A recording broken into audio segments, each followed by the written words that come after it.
LOST ENKI TV.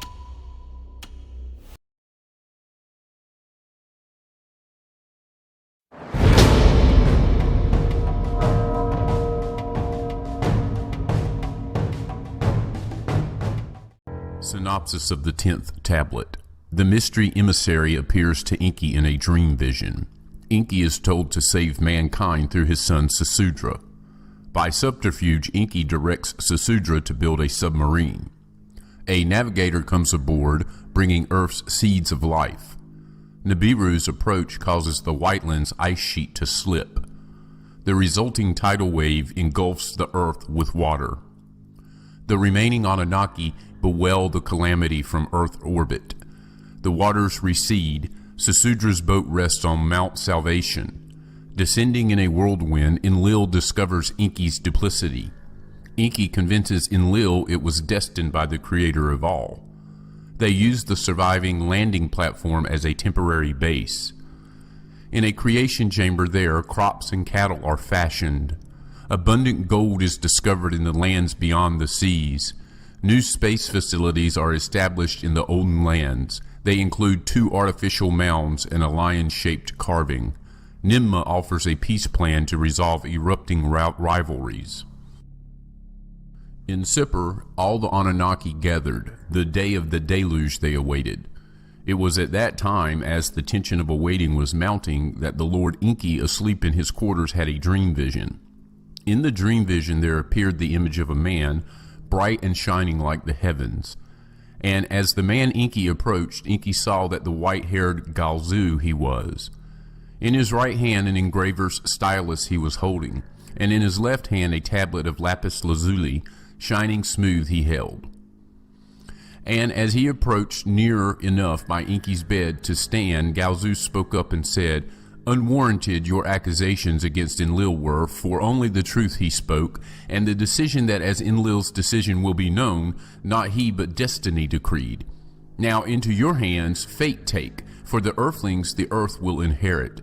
Summon your son Sasudra without breaking the oath to him the coming calamity reveal. A boat that the watery avalanche can withstand, a submersible one to build him tell, the likes of which on this tablet to you I am showing.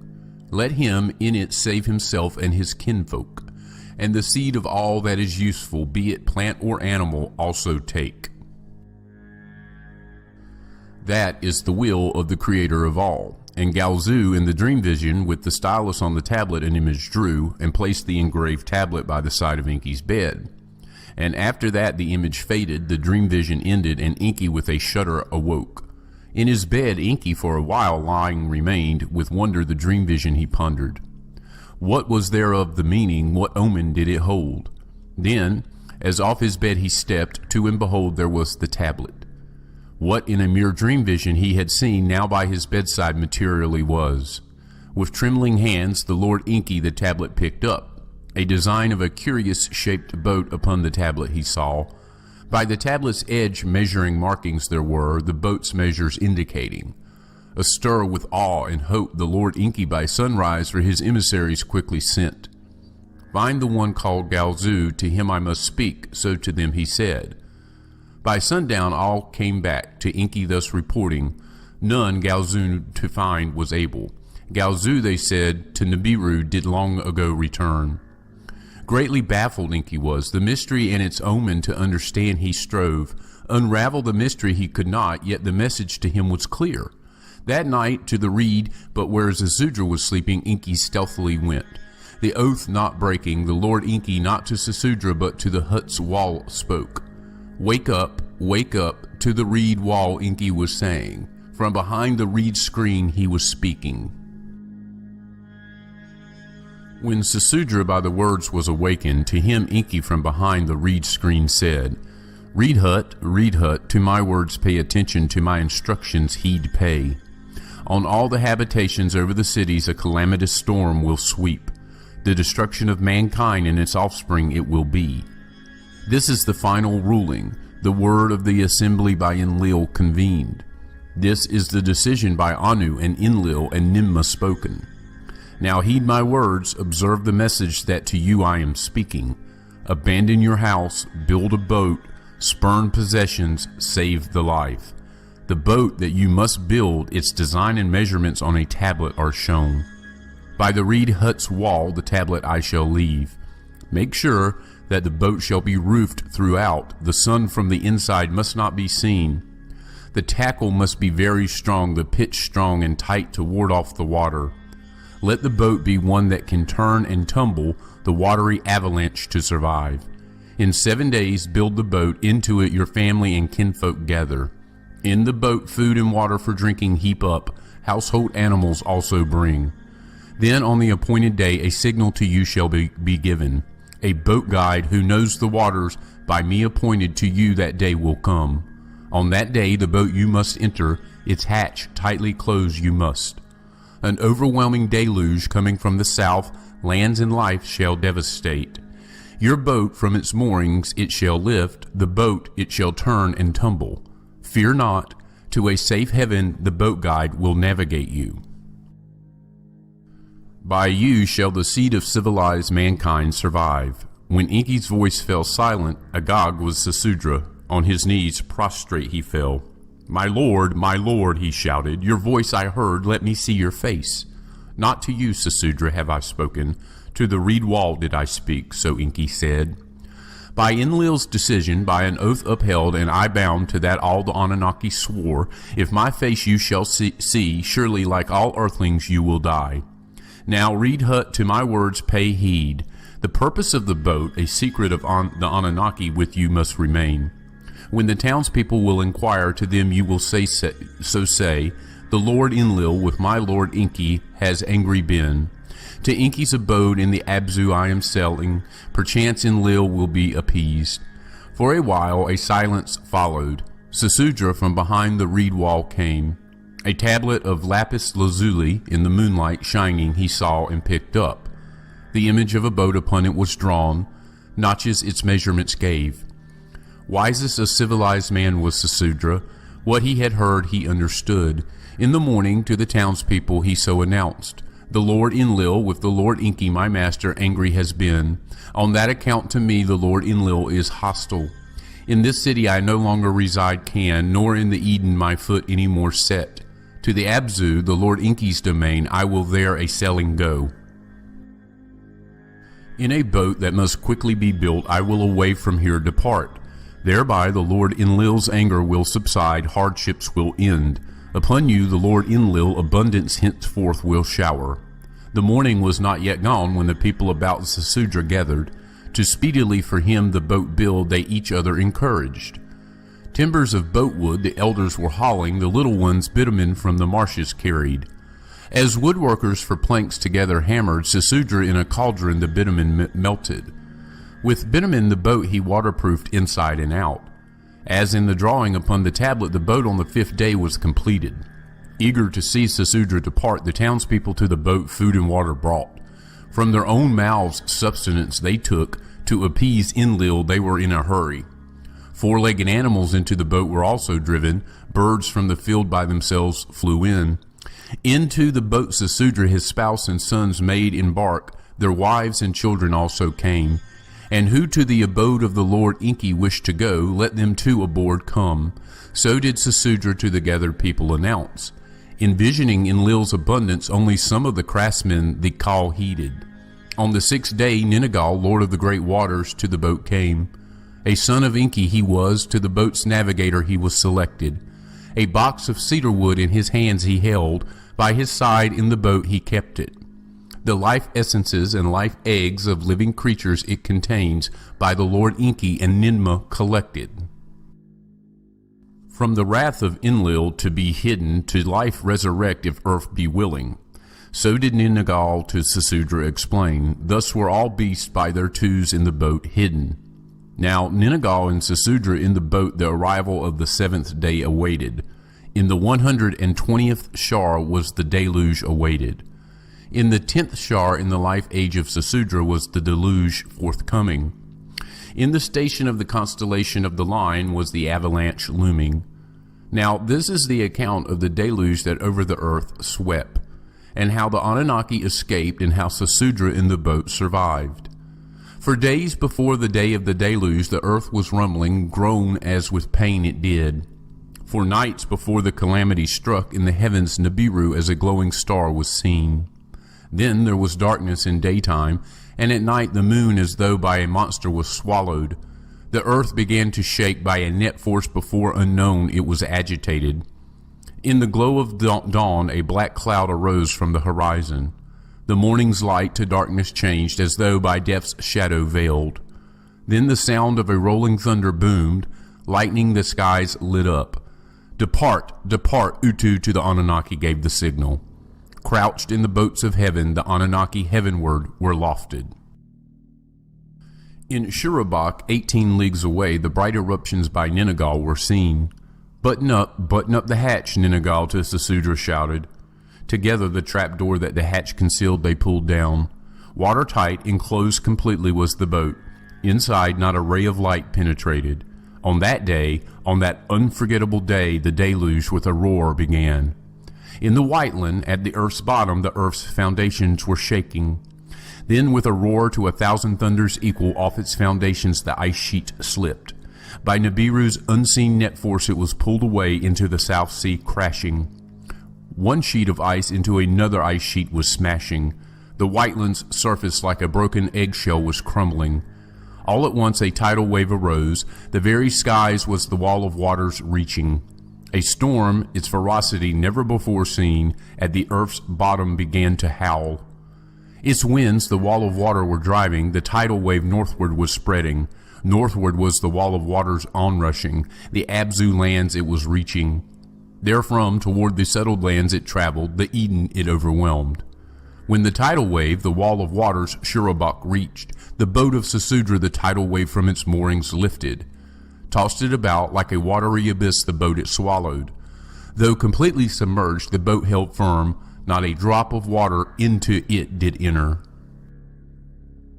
Outside the storm's wave the people overtook like a killing battle. No one his fellow man could see, the ground vanished, there was only water. All that once on the ground stood by the mighty waters away was swept. Before day's end the watery wall, gathering speed, the mountains overwhelmed. In their celestial boats the Anunnaki the earth were circling. Crowding the compartments against the outer walls they crouched. What was happening upon the earth, down below, to see they strained. From the celestial boat in which she was, Ninma, like a woman in travail, cried out, "My created like drowned dragonflies in a pond the waters fill. All life by the rolling sea wave away was taken." Thus did Ninma cry and moan. Inanna, who was with her, also cried and lamented. Everything down below, all that lived, has turned into clay.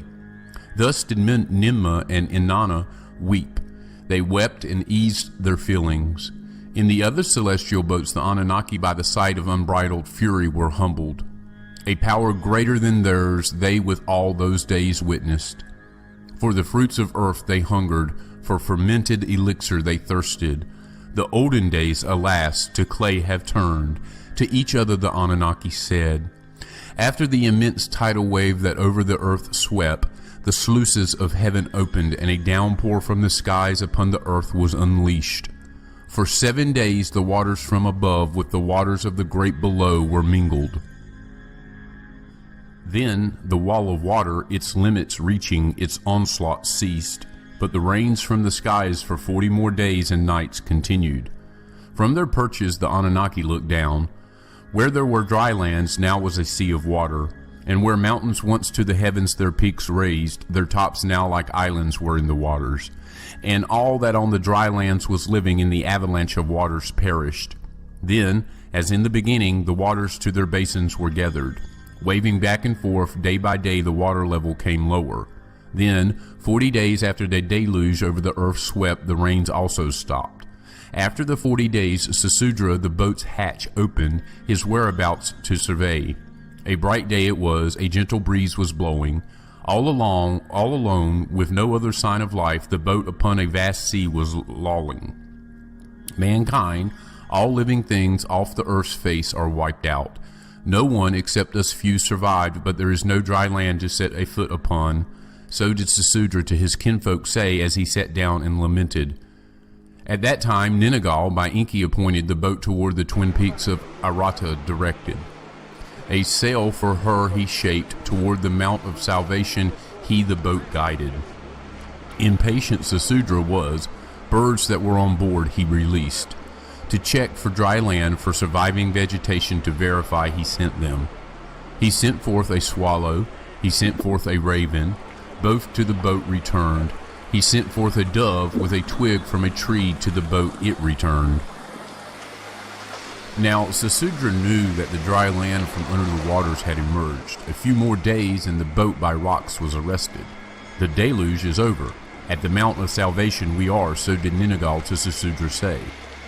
Opening the watertight hatch from the boat, Sasudra emerged. The sky was clear, the sun was shining, a gentle wind was blowing.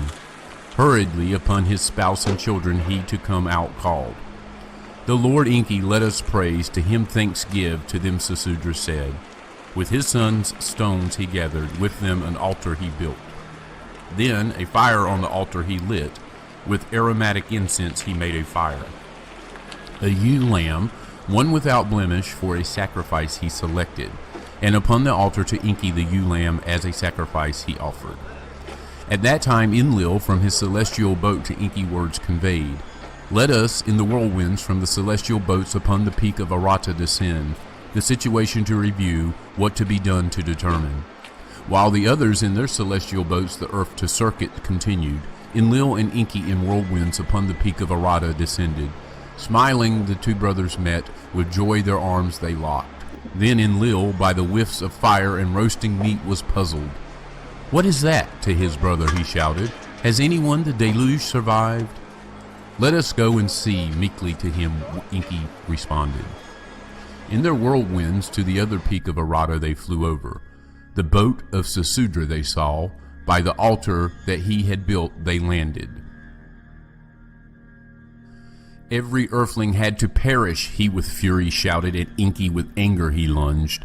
To kill his brother with his bare hands he was ready. He is no mere mortal, my son he is, Enki to Sasudra pointing cried out. For a moment Enlil was hesitating. You broke your oath at Enki, he shouted. To a reed wall I spoke, not to Sasudra, Enki said. Then to Enlil the dream vision related. By then, by Ningal alerted, Ninurta and Ninmah in their whirlwinds also touched down. When the account of events they heard, Ninurta and Ninmah by the account were not angered. The survival of mankind the will of the Creator of all must be, so did Ninurta to his father say. Ninmah, her necklace of crystals, a gift of Anu, touched and swore, On my oath, the annihilation of mankind shall never be repeated. Relenting, Enlil by the hands of Sasudra and Imzara his spouse took and blessed them thus. Be fruitful and multiply, and the earth replenish. Thus were the olden times ended. Now this is the account of how survival on earth was restored, and how a new source of gold and other earthlings beyond the oceans were found.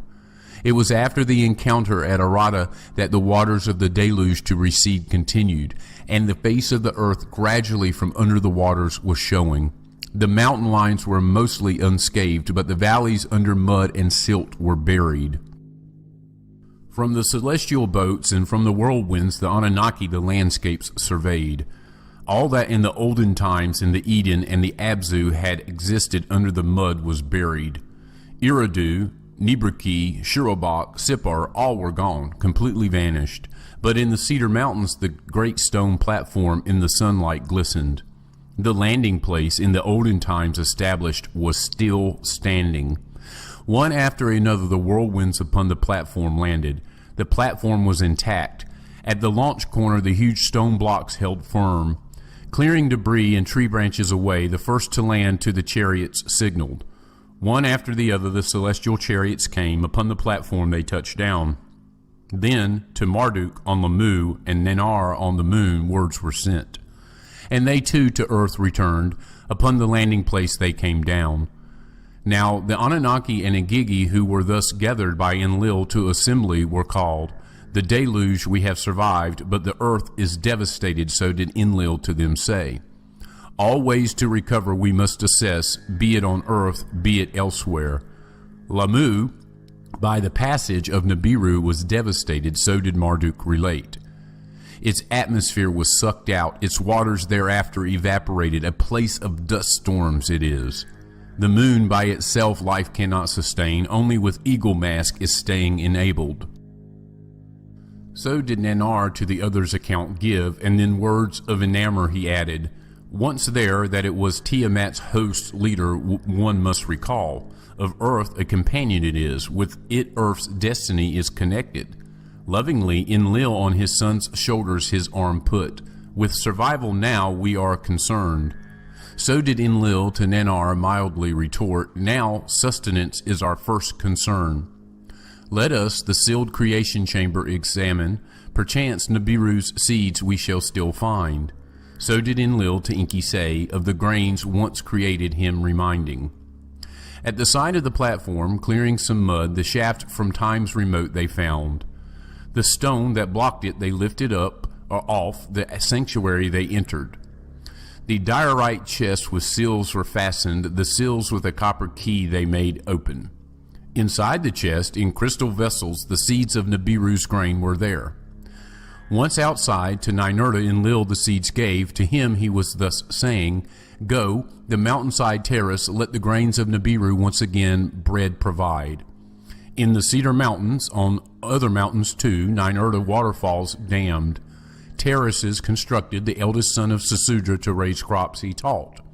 To Ishkur, his youngest, Enlil another task assigned. Where the waters have receded, go and remaining fruit-bearing trees find. To him, as fruit cultivator, Sesudra's youngest son was assigned. The first fruit they found, the vine that by Ninmah was brought it was. Of its juice, as the Anunnakis' elixir renowned, Sesudra took a sip. By one sip, then another, and another, Sesudra was overpowered. Like a drunkard, he fell asleep. Then a gift to Anunnaki and earthlings Enki presented. The chest that Ningal had carried he unveiled, its surprising contents to all he announced. The life essences and life eggs in the wombs of the four-legged animals from Sesudra's boat can be combined. Sheep for wool and meat will multiply, cattle for milk and hides will all have. Then with other living creatures the earth we shall replenish. To Dumuzi the sheep-herding task Enki gave, in the task was Sesudra's middle son assisting. Then to the dark-hued landmass where his and his son's domains had been, Enki his attention turned. With Ningal at the confluence of mighty waters the mountains he dammed. Fierce waterfalls to a lake he channeled to let the waters as a lake accumulate. Then the lands between the Abzu and the great sea with Marduk he surveyed. Where habitations once were, the river's valley had how to drain he considered. At midstream where the river's waters cascaded, an island from the waters he raised. In its bowels twin caverns he carved out, above them from stone sluices he fashioned. From the two channels in the rocks he cut, for the waters two narrows he fashioned. Thus the flowing waters from the highlands coming he could slow or let go faster. With dams and sluices and the two narrows the waters he regulated. Raised from the cavern island, the island of Abu, the river's serpentine valley from under the waters he raised. In the land of the two narrows for Dumuzi and the shepherds a habitation did Enki fashion. With satisfaction did Enlil all this to Nibiru words send, with words of concern Nibiru responded. The close passage that Earth and Lamu effected on Nibiru too much damage caused. The shield of gold dust was torn, the atmosphere was dwindling again. Now new supplies of gold quickly were needed. Fervently to the Abzu Enki went, with Gibel his son to survey and search he journeyed. All the gold mines were gone, by the avalanche of water they were buried. In the Eden, Bad Tibera too no longer existed. In Sippar, a place for the chariots was no more. The hundreds of Anunnaki who in the mines at Bad Tibera toiled from the earth were gone. The multitude of earthlings as primitive workers serving by the deluge were to clay turned. No gold can from earth any more be provided, so did Enlil and Enki to Nibiru announce. On earth and on Nibiru there was desperation. At that time, Ninurta, his task in the mountains of cedars completed, to the mountain land beyond the oceans once again journeyed. From that land, on the other side of earth, astounding words he delivered. The avalanche of waters, deep cuts into the mountains there tore. From the mountainsides, uncounted gold in nuggets large and small to the rivers below fell down. Without mining can the gold be hauled. Enlil and Enki to the distant mountain land hurried. With amazement they the discovery viewed. Gold, pure gold, refining and smelting not requiring, all about was lying. A miracle it is, so was Enki to Enlil, saying, what by Nibiru was wrought, by Nibiru was amended. The unseen hand of the creator of all, it is life on Nibiru to enable, so did Enlil say. Now, who could collect the nuggets? How to Nibiru they will be sent, the leaders each other ask. Of the first question, Ninurta had the answer. In the high mountain land on this side of earth, some earthlings have survived. Descendants of Cain they are, with the handling of metals they are knowing. 4 brothers and 4 sisters are their leaders on rafts they themselves saved. Now their mountaintop in the midst of a great lake is an island. As the protector of their forefathers they me recall, the great protector they call me. By the report that other earthlings had survived, the leaders were heartened. Even Enlil, who the end of all flesh planned, was no longer angered. It is the will of the creator of all, to each other they said. Now let us a new place for celestial chariots establish, therefrom the gold to Nibiru send. For a new plain with soil has dried and hardened they searched. In the proximity of the landing place, in a desolate peninsula, such a plain they found. Flat as a quiet lake it was, by white mountains it was surrounded. Now this is the account of the new place of the celestial chariots, and the artificed twin mountains, and how the image of the lying by Marduk was usurped. In the peninsula, by the Anunnaki chosen, the heavenly ways of Anu and Enlil on earth were reflected. Let the new place of the chariots precisely on that boundary be located. Let the heart of the plain the heavens reflect, so did Enlil to Enki suggest. Once Enki to this agreed, Enlil from the skies of distances took measures. On a tablet a grand design for all to see he marked out. Let the landing place in the Cedar Mountains be a part of the facilities, he said. The distance between the landing place and the chariot place he measured. In the midst thereof a place for a new mission control center he designated. There a suitable mount he selected, the Mount of Way Showing he named it, a platform of stones akin but smaller than the landing place, to be built there he ordered. In its midst a great rock was carved inside and out, to house a new bond heaven earth it was made.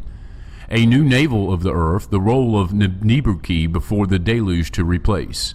The landing path on the twin peaks of Arata in the north were anchored. To demarcate the landing corridor, Enlil 2 other sets of twin peaks required. To delimit the landing corridor's boundary, ascent and descent to secure. In the southern part of the desolate peninsula, a place of mountains, twin adjoining peaks Enlil selected. On them the southern delimit he anchored. Where the second set of peaks was required, mountains there were none.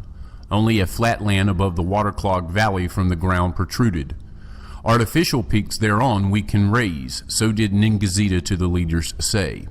On a tablet the image of a smooth-sided, skyward rising peaks for them he drew. If it can be done, let it so be, Enlil with approval said. Let them also as beacons serve. On the flat land above the river's valleys, Ningazita a scale model built. The rising angles and 4 smooth sides with it he perfected. Next to it a larger peak he placed, its sides to earth's 4 corners he set. By the Anunnaki with their tools of power were its stones cut and erected. Beside it, in a precise location, the peak that was its twin he placed. With galleries and chambers for pulsating crystals he designed it. When this artful peak to the heavens rose, to place upon it the capstone the leaders were invited. Of electrum, an admixture by Gibbel fashioned, was the apex stone made. The sunlight to the horizon it reflected, by night a pillar of fire it was. The power of all the crystals to the heavens in a beam it focused. When the artful works by Ningazita designed were completed and ready, the Anunnaki leaders, the great twin peak, entered. At what they saw, they marveled. Eker, house which, like a mountain, is, they named it, a beacon to the heavens it was. That the Anunnaki the deluge survived and prevailed forever, it proclaimed. Now the new place of the celestial chariots, gold from across the seas can receive. From it, the chariots to Nibiru, the gold for survival, shall carry. From it to the east, where the sun on the designated day rises, they will ascend. To it, to the southwest, where the sun on the designated day sets, they will descend. Then, Enlil, by his own hand, the Nibiru crystals activated. Inside, eerie lights began to flicker. An enchanting hum, the stillness broke. Outside the capstone, all at once was shining, brighter than the sun it was. The multitude of assembled Anunnaki a cry of joy uttered. Ninmah, by the occasion moved, a poem recited and sang. House that is like a mountain, house with a pointed peak, for heaven earth it is equipped, the handiwork of the Anunnaki it is. House bright and dark, house of heaven and earth, for the celestial boats it was put together, by the Anunnaki built. House whose interior with a reddish light of heaven glows, a pulsating beam that far and high reaches it emits. Lofty mountain of mountains, great and lofty fashioned, beyond the understanding of earthlings it is. House of equipment, lofty house of eternity, in the foundation stones the waters touch, its great circumference in clay is set. House whose parts are skillfully together woven, the great ones who in the skies circled to a resting make descent. House that for the rocket ships is a landmark, with unfathomable insides, by Anu himself is the Eker blessed. Thus did Ninmah at the celebration recite and sing. While the Anunnaki their remarkable handiwork were celebrating, Enki to Enlil words of suggestion said, when in future days it will be asked, when and by whom has this marvel been fashioned? Let us beside the twin peaks a monument create. The age of the lion let it announce. The image of Ningazita, the peak's designer, let its face be. Let it precisely toward the place of the celestial chariots gaze. When, by whom, and the purpose let it to the future generations reveal. So did Enki to Enlil suggest. To the words Enlil consented, and to Enki said, of the place of the celestial chariots, Utu must again be the commander. Let the gazing lion, precisely eastward facing, with Ningazita's image be. When the work to cut and shape the lion from the bedrock was proceeding, Marduk to his father Enki words of aggrievement said, to dominate the whole earth to me did you promise. Now command and glory to others are granted, without task or dominion I am left. In my erstwhile domain are the artificed mounts situated. On the lion the image mine must be. By these words of Marduk, Ningazita was angered. The other sons were also annoyed. By the clamor for domains, Ninurta and his brothers were also aroused. Lands for themselves and devoted earthlings everyone was demanding. Let not the celebration a contest become. Ninmah amidst the raised voices shouted, the earth is still in havoc, we Anunnaki are few, of the earthlings are our only survivors. Let Marduk, Ningazita of the honor not deprive, let us Marduk's words also heed. So did Ninmah, the peacemaker, to the contending leaders say. For peace to prevail, the habitable lands between us should be apart set, Enlil to Enki said. To make the peninsula an uncontested divider they agreed, to the peacemaker Ninmah they it allotted. Till Moon, land of the missiles, they named it. To earthlings it was beyond bounds. The habitable lands to the east thereof to Enlil and his offspring were set apart. For the descendants of two sons of Sesudra, Shem and Japhet, therein to dwell. The dark-hued landmass that the Abzu included to Enki and his clan was for domains granted. The people of Sesudra's middle son, Ham, to inhabit it were chosen. To make Marduk their lord of their lands, the master Enki to appease his son suggested. By your wish let it so be, Enlil to Enki about it said. Until Moon, in its mountainous south, an abode for Ninmah, his mother Ninurta, built. Near a spring with date trees, a verdant valley it was located. the mountain peak Ninurta terraced a fragrant garden for Ninmah he planted. When all was thus completed, a signal to all outposts on earth was given. From the mountain lands across the ocean, whirlwinds the gold nuggets brought. From the place of the celestial chariots to Nibiru the gold was lofted. On that memorable day, Enlil and Enki to each other said and agreed, "Let us, Ninmah, the peacemaker, with a new epitaph name honor. Ninharzag, mistress of the mountainhead, let us name her." By acclamation was Ninmah the honor given. Henceforth Ninharzag she was called. Praise to Ninharzag, on earth the peacemaker, in unison the Anunnaki proclaimed.